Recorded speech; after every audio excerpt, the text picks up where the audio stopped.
Hi guys, in today's video we'll be taking a look at the best ways to avoid losing your hard-earned muscle, whether it's via training modalities or diet. So as a lot of you know, muscle is a very important metabolically active tissue. All this means is that it burns calories just by existing. That plays a massive part in determining how many calories your body can burn per day, and so it's critical that we maintain a healthy amount of muscle while we try to achieve our weight and fat loss goals. Otherwise, all we'll end up with is a body that doesn't have an ability to keep on sustaining weight loss. The scales will plateau, and then we'll be forced to approach weight loss with diets that are brutally low in calories because our body isn't burning many calories in the first place. So a decent amount of muscle mass makes for easier fat loss.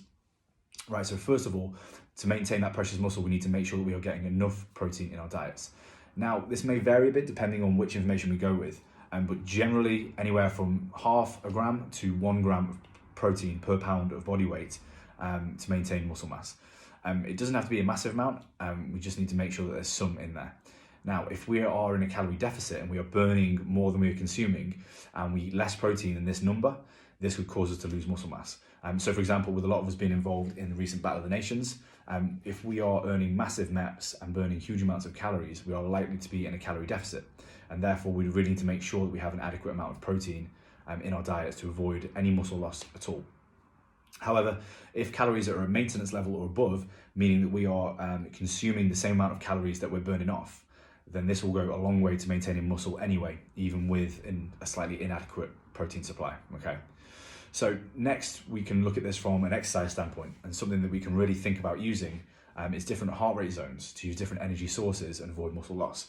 So for instance, if we did slow cardio for a long period of time, this puts our bodies in a state of burning fat and oxygen as its main fuel.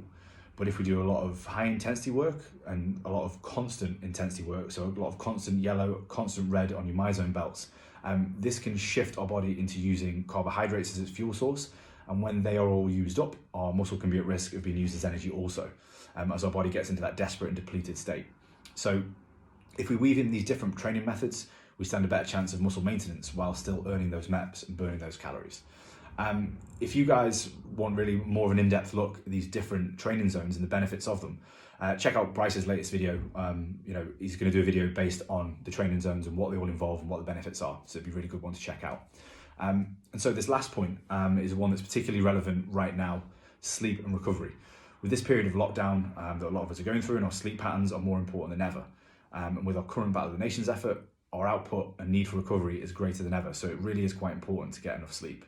A lot of recent studies show that anything under 5 hours will massively hinder our ability to gain or even hold on to muscle mass, whereas anything 7.5 hours plus can have just the opposite effect and dramatically increase our ability to recover effectively from exercise, maintain muscle, and grow new muscle, and be completely recovered to keep on pushing forward.